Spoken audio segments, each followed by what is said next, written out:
Berarti kalau boleh dibilang untuk menjaga keamanan data, availability data, salah satu produk yang kita bisa pakai adalah Vim. Betul. Spesifik ke satu produk Vim. Nah, kira-kira Vim ini keunggulannya apa sih bro? Dan apakah udah pernah diimplementasi di Indonesia khususnya di banking ya? Apakah BRK juga pernah melakukan implementasi Vim ini di salah satu banking, customer banking di BRK? Nah, kalau Vim sendiri itu di market seperti apa sih bro? Oke, pertanyaannya bagus banget nih Bro Ranis gitu ya. Karena once ketika kita mau menerapkan sebuah solusi gitu ya, teman-teman BRK Podcast yang lainnya, kita harus berpikir juga secara market ini gimana gitu. Jangan beli barang dalam karung. Benar, benar banget. Betul. Apakah si produk atau solution yang kita pengen pakai ini udah banyak belum digunain? Terus secara penilaian review dari customernya seperti apa gitu. Betul. Karena kalau kita lihat berdasarkan slide gitu ya, yang ada dari Vim ini secara market udah market proven banget. Artinya dari lembaga-lembaga survei, katakanlah kayak Forrester, di sini ada IDC ataupun Ovum, ini udah menempatkan Vim itu ada di number one untuk solution backup and dan replication atau recovery. Gitu. Dan ini udah 5 tahun ke belakang. Benar, Diakui sebagai leaders berarti ya. Iya. Di Gartner pun selama 5 tahun berturut-turut itu udah terakhir di tahun 2021 surveinya itu ada di kuadran leader sebagai solution backup and recovery. Dan juga kalau kita lihat di sini Vim ini 3,5 kali nilai stratification-nya lebih tinggi dari rata-rata industri di seluruh dunia gitu. Karena bayangkan dari pointing 1 ke 10 gitu ya. Kalau kita lihat di sini Vim ini udah ada di nilai 9.1. Artinya secara fitur maupun secara produk itu bisa di-execute dengan baik oleh timnya Vim gitu. Ya. Jadi Vim ya terbukti ya nggak cuma jadi market proven tapi juga battle proven dari sisi fitur dan supportnya gitu. Dan mungkin nambahin dikit dari statementnya tadi Bro Zoni gitu ya, bahwasanya Vim nggak hanya berhenti di sini nih, nggak sampai mentang-mentang leader Gartner selama 5 tahun dan enak-enakan aja. inovasi gitu. Iya. Terbukti dengan sekarang kita tahu nih bahwasanya aplikasi juga terus berkembang, teknologinya berkembang. Sekarang dari monolitik pindah ke mulai shifting ke microservices. Artinya ada yang namanya kontainer. Nah, gimana backupnya? Nah, Vim baru-baru ini juga mengakuisisi Kasten gitu ya. Kasten untuk dapat bisa membackup yang sifatnya kontainer tadi gitu. Jadi ya bisa dibilang stay relevan lah Vim untuk keadaan seperti sekarang ini gitu. Bener banget sih. Jadi kalau misalkan bener yang dibilang Bro Daeng, kalau kita misalkan bicara tentang bisnisnya sendiri gitu ya. Kalau kita bicara tentang bisnis nggak cuma dari market proven, dari battle proven pun harus juga menang gitu istilahnya, harus unggul gitu. Karena kalau secara solusi, bayangkan aja kalau misal kita lagi jalan-jalan ke mall gitu ya, ada 2 vending machine biasanya atau biasanya di jalan tuh ada Alfa sama Indomaret gitu ya biasanya. Nah, kenapa kayak gitu? Karena secara bisnis ketika 2 brand ada di satu tempat atau ada di satu solusi yang sama, dari setiap brand atau solusi ini akan memberikan value yang lebih baik, harus ada R&D yang lebih baik untuk customernya gitu. Sehingga si customer ini akan merasa nyaman, akan merasa puas dengan produk atau solusi yang mereka gunakan gitu. Berarti boleh dibilang kita memberikan yang terbaik. Kalau nggak percaya cek toko sebelah gitu. Benar, cek toko sebelah kan. Oke, mantap. Jadi menarik nih kalau bicara mengenai Vim. Nah, kalau boleh nih share dong pengalaman penerapan solusi backup ini khususnya Vim ya di financial industry itu seperti apa sih, Bro? Nah, kalau dari pengalaman ini ada sih ya. Kita udah pernah menerapkan, terutama BRK ya. BRK udah menerapkan produk Vim ini di beberapa customer juga, terutama di FSI, di finance. Nah, sedikit informasi ya, kalau BRK ini sendiri kan sudah partnership dengan Vim ya, yang mana partnershipnya itu udah partnership tertinggi nih. Oh, tertinggi. Platinum partner. Nah, jadi di sini dengan BRK dengan Vim ini juga menerapkan Vim di customer, dan juga itu sudah melakukan evaluasi yang ketat juga ya dengan IT infranya mereka, bahwa apa aja sih yang kebutuhan dari mereka yang inginkan gitu. Nah dari infranya mereka ini sendiri juga udah 90% nih udah menggunakan virtualisasi. Nah, di mana atas virtualisasi. betul. Nah, yang mana ini juga udah tercatat di dalam produk Vim bahwa keunggulan Vim juga ada kemampuan untuk backup solusi dari segi virtualisasi.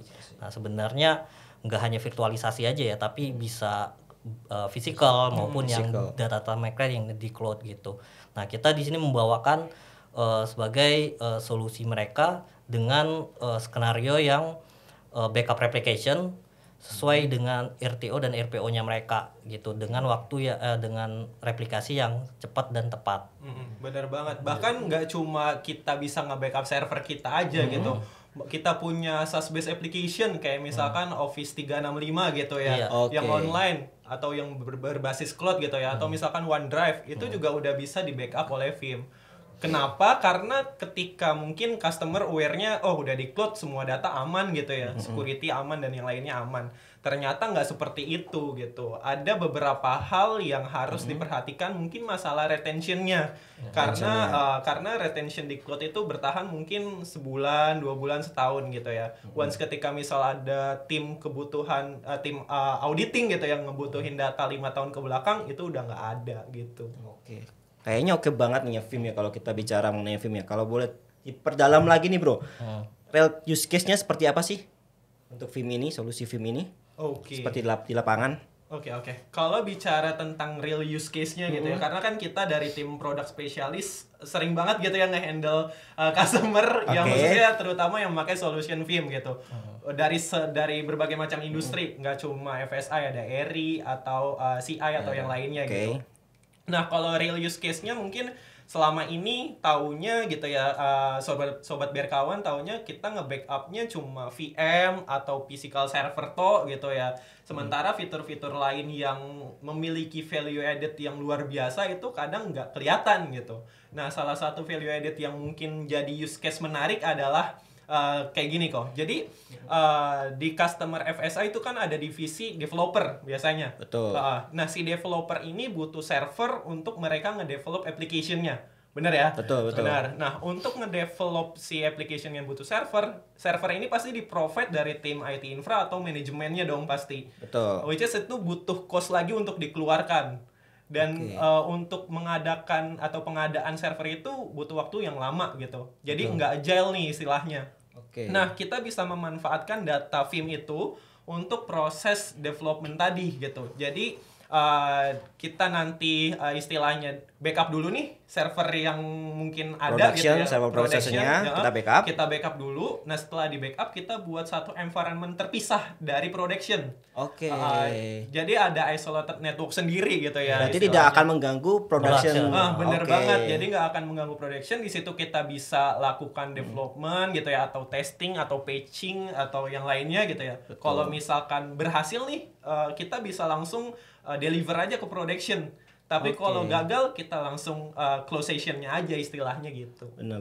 Berarti dari sisi server production pun tidak terganggu performance-nya juga ya. Benar. Dan juga kita bisa nge-save budget kita yang tadinya harus beli server lagi, kita save untuk kebutuhan solution yang lain gitu. Jadi dari sisi operational, kemudian dari sisi bisnisnya, jadi kita bisa efisien dalam hal dari sisi bisnis dan juga cost efisiensi juga. Benar. Betul. Jadi dari sisi tadi disebut Bro Syawa juga Bro Sony, kita tidak perlu invest server baru untuk melakukan development lagi. Datanya juga udah ada dari data hasil backup, kita tinggal restore, kita jadikan testing untuk development. Jadi istilahnya tuh kita memanfaatkan hasil backup kita supaya nggak nganggur. Oh iya betul. Jadi kan kalau misalkan data nih udah bertahun-tahun atau berbulan-bulan lah, misalkan berbulan-bulan disimpan, itu kan seperti kayak jadi maksudnya jadi kekhawatiran juga kan. Kekhawatirannya apakah data yang lama tersimpan ini bisa dikembalikan atau enggak. Nah, salah satu yang bisa dimanfaatkan ya seperti yang tadi yang Saul bilang gitu, yang seperti reuse datanya mereka, atau bisa juga testing seperti instant recover-nya gitu kan. Bisa juga tapi nggak hanya VM ya, tapi sekarang bisa testing dari sisi database dan file.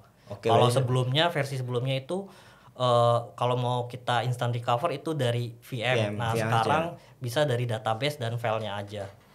Sedikit menambahkan juga, bahkan kalau kita bicara solution backup gitu ya, biasanya mikirnya backup doang gitu. Ternyata di Veeam ini ada satu produk sub bagiannya gitu ya, yang dia fungsinya untuk memonitoring dan melakukan analitik gitu. Nah ini produk yang cukup powerful gitu ya. Jadi di situ kita bisa melakukan monitoring, nggak cuma dari hasil backupannya aja atau environment backupnya, tapi juga kita bisa monitoring environment lain. Kayak misalkan VMware, Nutanix, AHV gitu ya, Acropolis, atau misalkan Hyper-V, atau mungkin VM di cloud gitu ya. Itu bisa kita monitor dan kita bisa melakukan remediation kalau misalkan ada kenapa-napa nih di production. Biasanya muncul alert tuh. Nah, baru kita lakukan recommendation. Jadi dari sisi IT infranya itu akan terbantu banget dengan produk Veeam ini yang bernama Veeam One gitu. Oke, nah yang gua tahu Veeam ini kan software based nih. Nah, itu bisa di-deploy di mana aja sih, Bro? Nah, kalau untuk kita ngedeploy Veeam, Veeam ini karena software based aja, jadi dia bisa di-deploy di physical server ataupun di virtualisasi, bahkan di cloud pun juga udah bisa. Udah bisa ya, Bro. Jadi Veeam ini nggak terikat oleh brand manapun. Bahkan bukan hanya dari backup servernya aja ya, tapi dari datanya juga yang disimpan. Itu bisa disimpan di mau di on-prem ataupun di DR-nya mereka ataupun di cloud. Istilahnya public cloud, private cloud ataupun hybrid cloud gitu. Nah, jadi kalau untuk Veeam ini sendiri dari secara penggunaannya itu lebih gampang banget. Jadi makanya kalau banyaknya data-data user nih itu bisa kita simpen dan bisa digunakan juga dimanapun mereka mau gitu. Berarti kalau boleh dibilang Veeam ini lebih fleksibel ya, tidak ada terkaitan dengan satu hardware tertentu. Iya, betul. Istilahnya biasanya kita sebut hardware agnostik. Hardware agnostik. Nah, terus kemudian tadi kita udah bicara mengenai Veeam. Nah, sebenarnya tuh solusi backup yang best practice itu seperti apa sih? Kalau boleh dijelaskan, Bro. Dari Bro Daeng, silakan, Bro. Ya. Thank you Koranis. Jadi kalau kita punya kesempatan ke customer gitu ya, Bro Jody, Bro Sawal dan gue juga, kita selalu ngasih suggestion gitu ya, kasih edukasi ke customer gitu ya, bahwasanya gimana sih backup, best practice-nya gimana biar data tetap aman gitu walaupun terjadi sesuatu yang istilahnya kita tidak inginkan gitu. Nah, kita selalu info ke customer kita untuk lakukan 321 rule ini. Jadi ini adalah rule, betul. Best practice backupnya. Apa itu sih 321? Jadi 321 di sini adalah customer kita selalu suggest untuk punya 3 copy of data. Gitu. Kemudian duanya ini adalah 2 media berbeda. Misalnya yang pertama kita backupnya ke disk, lalu kemudian yang satunya kemana? Bisa ke tab biasanya ya, lalu kemudian kalau mau kekinian ya ke cloud gitu. Nah, itu duanya. Lalu kemudian satunya yang dimaksud adalah offset, di luar daripada production yang berjalan gitu. Artinya ya kalau misalnya kita punya banyak backup lalu kemudian tapi hanya di satu environment gitu ya, di satu tempat, begitu misalnya ada disaster ya kelar, percuma backup banyak tapi nggak, makanya yang satunya adalah offset. Lalu kemudian uniknya lagi di Veeam ini ada zero error. Ya, mungkin tadi sempat di-mention juga bahwasanya Veeam ini punya fitur-fitur untuk memvalidasi bahwasanya apa yang sudah kita backup itu bisa kita restore. Betul. Selain itu kita juga bisa melakukan scanning sebelum kita restore ke production. Bekerja sama dengan antivirus yang digunakan di customer existing gitu ya, itu bisa ada sure backup dan juga ada secure restore, itu yang ada di Veeam seperti itu. Berarti data di zero error ya, artinya data divalidasi, karena kita biasanya nge-backup doang nih. Betul. Restornya ternyata gagal. Ya, karena bisa karena data korup, namanya juga data gitu. Bisa korup, bisa kena ransomware dan sebagainya gitu. Makanya di Veeam ini nge-protect nggak cuma dari source yang di backupnya aja, tapi kita ngejaga hasil backupannya, ngebuatnya menjadi immutable istilahnya. Oke, mantap. Nah, oke nih, mungkin kita udah terlalu lama diskusi juga, mungkin last question aja nih. Kira-kira nih di solusi backup dari Veeam ini sendiri di FSI, benefit apa sih yang bisa dirasakan sobat berkawan? Oke, mungkin terkait benefit karena kita udah banyak juga interaksi dengan berbagai macam customer gitu ya, terutama di FSI industri. Ada beberapa benefit yang dapat dirasakan oleh customer FSI itu sendiri gitu. Yang pertama adalah customer ini memiliki ketersediaan data yang cukup tinggi. Jadi yang tadinya mungkin nggak ada backup gitu, yang mereka khawatir kalau kenapa-napa, katakanlah DC-nya kebakaran, dan mereka dengan menggunakan Veeam, mereka nyaman gitu karena udah ngejaga datanya mereka yang tadi kita sempat discuss juga dari ransomware, dari malware ataupun human error sekalipun gitu.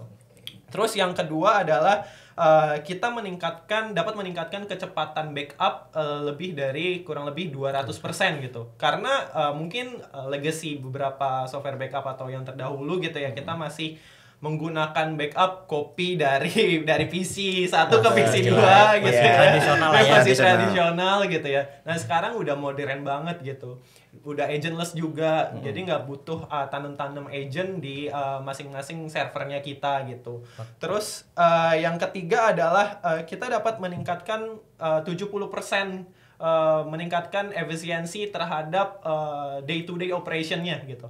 Jadi kalau misalkan kita pakai solution backup yang biasa atau yang manual tradisional, itu masih manual based tuh. Nah, di Veeam kita bisa membuat itu menjadi scheduling, membuatnya menjadi semi automated gitu.